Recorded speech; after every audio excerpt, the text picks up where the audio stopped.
Olá, estamos juntos mais uma vez pela nossa Jovem Pan Online. Obrigado a você que nos acompanha também pela grande rede de rádio brasileira, a rede Jovem Pan. Você nos acompanha pelas redes sociais, o Twitter da Pan, @portal Jovem Pan, o Facebook da Pan, Jovem Pan Online. Abrindo o nosso portal, www.jovempan.com.br, você tem todos os atalhos e vai encontrar também o caminho para a nossa Jovem Pan Online, rádio com imagem. E você encontrará mais de 5.000 shows com os grandes artistas brasileiros e internacionais, com a possibilidade de você assistir os shows quantas vezes quiser, na hora que desejar, e ninguém paga nada. Você encontrará os nossos comentaristas, os nossos repórteres, enfim, informações especiais e entrevistas especiais, como essa que nós vamos falar agora com a Ângela Fileno, que é historiadora, professora e que está lançando o livro Amanhã é Dia Santo. Obrigado pela presença. Eu que Tudo agradeço. Bem? Eu Fique agradeço o espaço que você, Vanderlei, a Rádio Jovem Pan concedem para a gente falar um pouco mais sobre o trabalho de um historiador. Enfim. Muito bom. Nós estamos até mostrando daqui a pouquinho, vou mostrar a capa do seu livro. Amanhã é dia Santo. Esse é o livro. Circularidades Atlânticas e a Comunidade Brasileira na Costa da Mina. Quero que você fale um pouco do livro, da sua obra. Eu estava conversando com você antes de começarmos a nossa conversa aqui. Existem 2 focos principais, é isso? Você se preocupou com 2 focos. Isso. Quais foram? Bom, o livro fala sobre os africanos que conseguiram a liberdade em Salvador e que juntaram dinheiro e conseguiram atravessar o Atlântico e retornar para a África, para aquela região. Voltando a casa. Isso. O retorno desses indivíduos. Tá. E aí, para tentar entender quem eram esses indivíduos, eu estudei Salvador, no século XIX, e a região do Golfo do Benin, que naquele momento era chamada de Costa da Mina, tá, né? No século XIX também. E aí, você encontrou o que nesses estudos? Aí encontrei coisas interessantíssimas. Então, por exemplo, uma coisa que já a historiografia já havia falado, que a festa do Bonfim, que nós temos em Salvador, né, é uma festa que também é praticada, é celebrada na Costa da Mina, e inclusive ainda hoje, né, com algumas transformações, algumas ressignificações, mas que é uma festa ainda existente. Outra coisa interessante que eu encontrei quando eu fui pesquisar os documentos de época. Pesquisou onde, Ângela? Pesquisei no Arquivo Público do Estado da Bahia. Tá. Então, bom o arquivo? É excelente. É um dos melhores arquivos que nós temos no Brasil. Tá. Eu trabalhei com os registros de passaporte. Então, o indivíduo, para ele viajar, sair de Salvador e atravessar o Atlântico, ele precisava ter um passaporte, mesmo sendo um liberto, né? Aí, inclusive, mesmo sendo escravo, precisava de passaporte. E aí, ele tinha que ter um registro lá no passaporte, e esse registro deu conta de quem eram essas pessoas. Então, por exemplo, eu identifiquei que existiam libertos que viajavam com seus escravos. Num movimento, então, de levar de volta para a África escravos, né? Que é alguma coisa que a historiografia pouco diz, pouco conta. Percebi também que pessoas mercadores escravos que estavam na Costa da Mina, mandavam vir escravos, né? Então, o sujeito está ali estabelecido há muitos anos, é um baiano, né, que vive ali de mercadejar escravo, e ele precisa de um cozinheiro. Então ele manda vir de Salvador um cozinheiro, né, manda vir de Salvador um barbeiro, pensando que também o barbeiro não é um sujeito que só corta cabelo, mas arranca dentes, faz pequenas intervenções que hoje em dia seriam consideradas intervenções médicas. Entendi. Há uma ideia de quantidade? Quantas pessoas envolvidas nisso tudo? Então, essas quantidades, elas são... cada historiador fala uma coisa, número, porque vai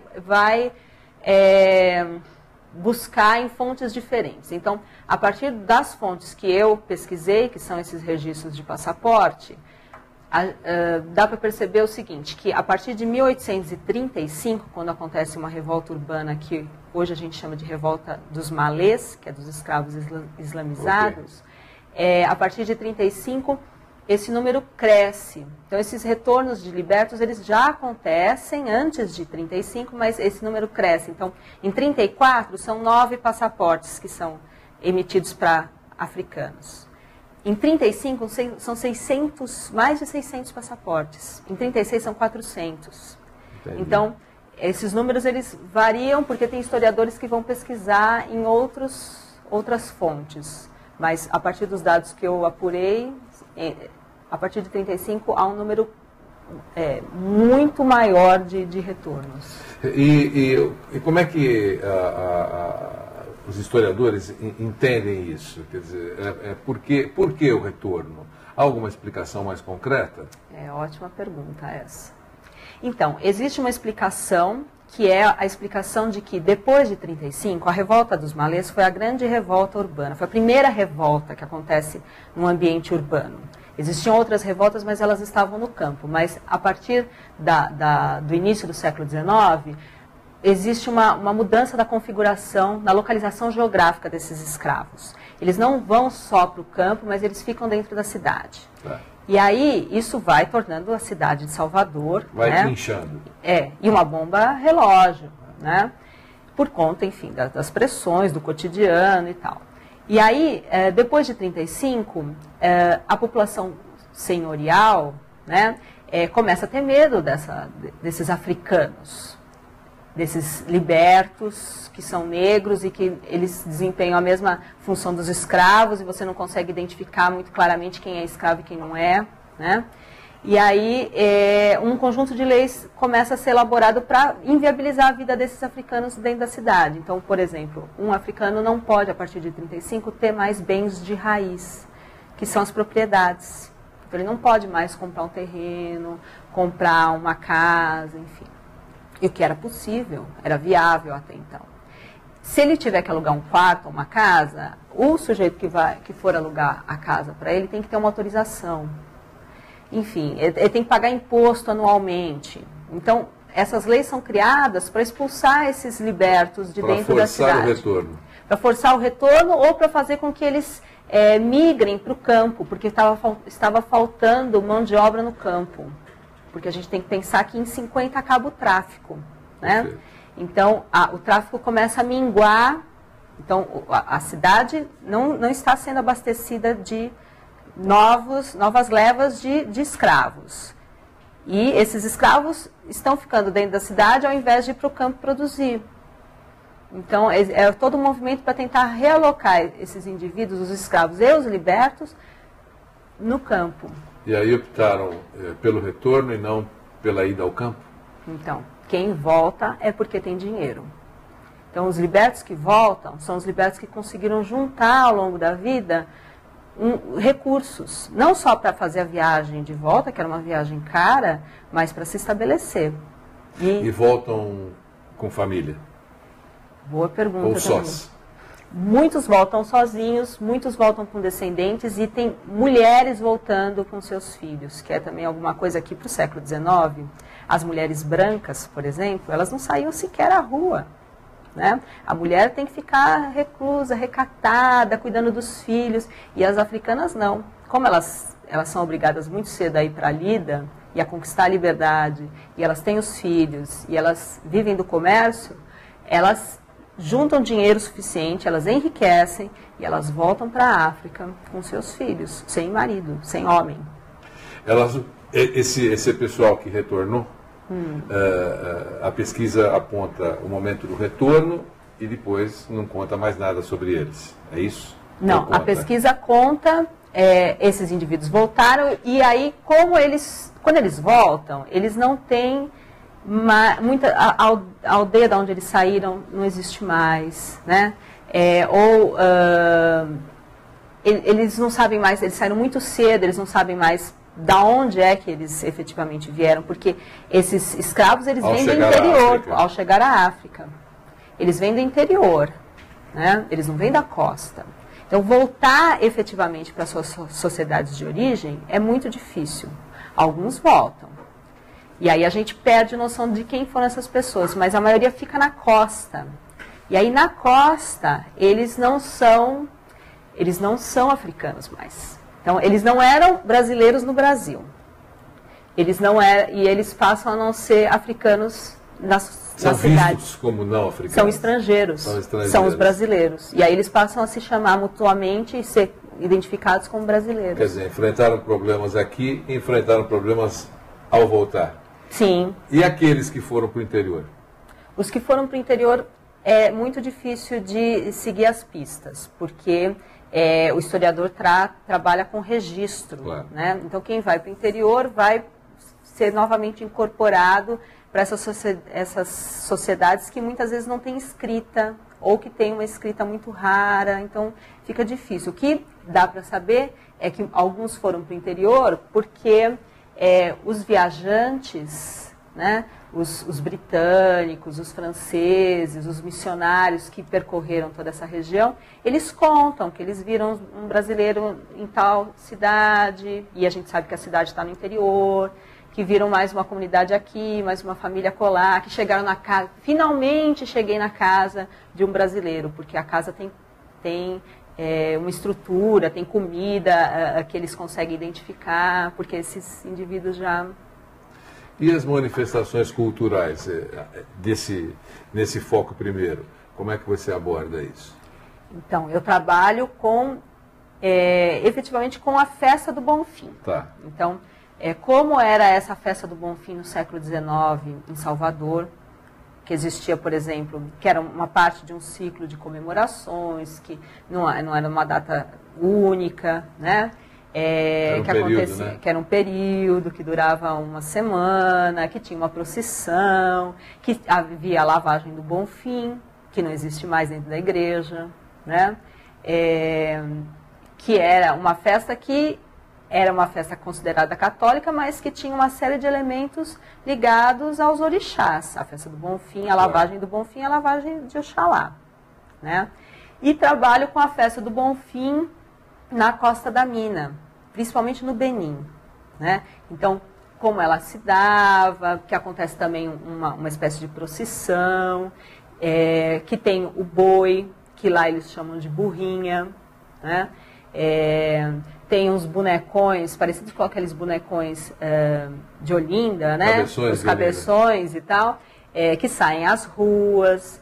E como essa festa foi sendo reelaborada. Então, hoje, por exemplo, sai o Michael Jackson fantasiado na Costa da Mina, né? Então, como esses personagens vão mudando para eles continuarem fazendo sentido para as pessoas. Vão se adaptando, né? Vão se adaptando. Vão se adaptando, né?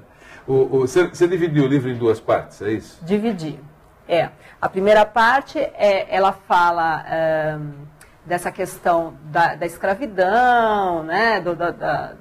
Dessa questão do movimento entre África e Brasil, das conexões. A segunda parte fala de Salvador e a terceira parte fala da Costa da Mina. E a segunda parte fala? A primeira fala das conexões atlânticas, a segunda fala de Salvador, né? Então, como era Salvador no século XIX, a festa do Bonfim e tal, e depois a terceira parte. Salvador? Como era? Então, a cidade de Salvador no século XIX era uma cidade... primeiro a gente tem que pensar que Salvador, né, e várias outras capitais do Nordeste no século XIX estão são as principais cidades do ponto de vista econômico, né? Hoje a gente tem São Paulo, Rio de Janeiro e tal. Essas cidades desempenhavam esse papel, né? De serem grandes locais de comércio, de negócios e tal. E Salvador, no século XIX, era uma cidade muito misturada, porque existia uma população escrava muito grande, mas existia uma população liberta muito grande, né?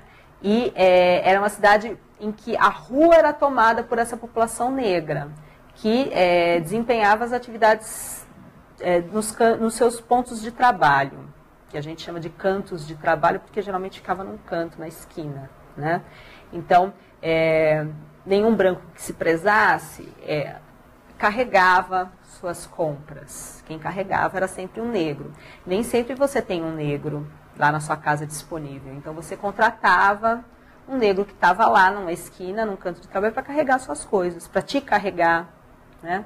Então, tem que pensar também que a cidade é uma cidade que é movida por esses braços e pernas dessa população negra. Entendi.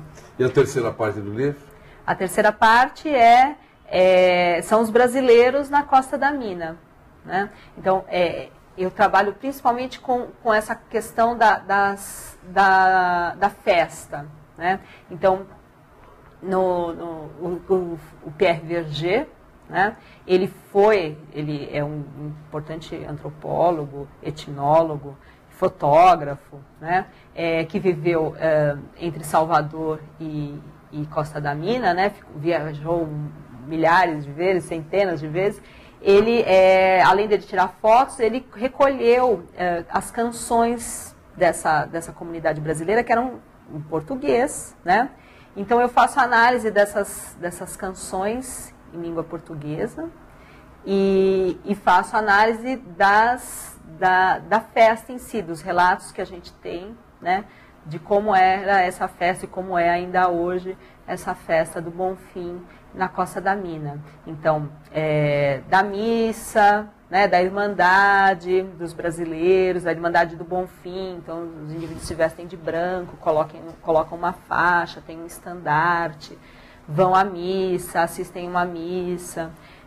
Depois eles se reúnem e saem pela cidade cantando canções em língua portuguesa. É aí que a festa toma uma proporção maior, porque não vão só os católicos, aí vão também os muçulmanos, vão os indivíduos que têm, né, religiões ligadas aos orixás, e aí fazem uma grande festa, que é uma festa pública, onde se apresenta a burrinha, que é o boi. Salvador continua sendo a cidade mais negra do Brasil, né? Mais negra do Brasil continua sendo Salvador, né? Nesse momento em que a gente está vivendo manifestações racistas, né, em vários pontos do Brasil, quando eu conversei lá com a produção para a gente fazer essa conversa com você, nós até abordamos isso, né? Quer dizer, é algo que se arrasta há muito tempo quando a gente pensa que está mais ou menos, olha, isso já faz parte do passado, em alguns momentos aflora, né? Quer dizer, alguém vai para a arquibancada de um estádio e chama um jogador de futebol negro de macaco, né? E entre outras coisas, negro fedido, foi tudo isso que ele ouviu, por exemplo, o Aranha, o goleiro do Santos Futebol Clube. Quer dizer, isso jamais vai terminar. Esse seu livro dá algum indício sobre isso, não? Esse livro não fala do preconceito. Não fala do preconceito. Mas sempre as pessoas me perguntam, para que serve? Né? Para que você foi estudar justo isso? Para que serve um livro que fala da história do século XIX? Né? Mas que fala tanto dos negros, né? Fala dos negros, na verdade, né? Porque, na verdade, eu acho que é esse o papel do historiador ou das pessoas que fazem pesquisa ligada às ciências sociais e que estão tentando entender esse processo de construção do racismo, né? Então, o racismo no Brasil, como em muitos outros lugares, ele se mantém vivo porque ele vai adquirindo outras linguagens, né, e outras formas de expressão que ele vai se adaptando e vai se reinventando. Aos dias atuais. E as pessoas acham que tudo bem. Não tem mais negro carregando ninguém nas costas, então não tem mais racismo. Né? Mais ou menos nessa linha. Né? Não tem mais, eu não vou na esquina pedir para um negro carregar os meus pacotes. Então, já não tem mais racismo. E não é verdade. Porque ele muda o foco, né? Muda, claro. E toda vez que você, por exemplo, vai a um prédio e tem uma entrada de serviço onde entram os funcionários e esses funcionários, às vezes, na maioria das vezes, são negros, o que você está fazendo, né? Ou quando... Enfim, a gente tem aí uma série de racismos que permeiam a nossa sociedade e que estão...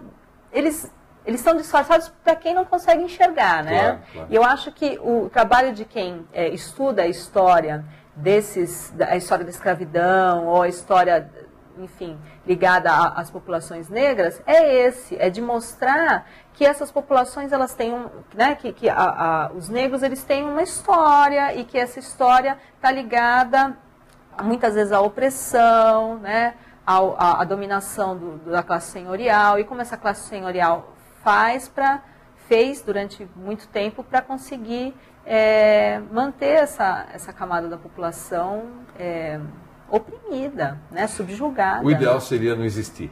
obviamente. Sim. Nenhum tipo de racismo, preconceito, divisão, obviamente. Na sua opinião, isso está num volume muito acentuado ou vem diminuindo com o tempo?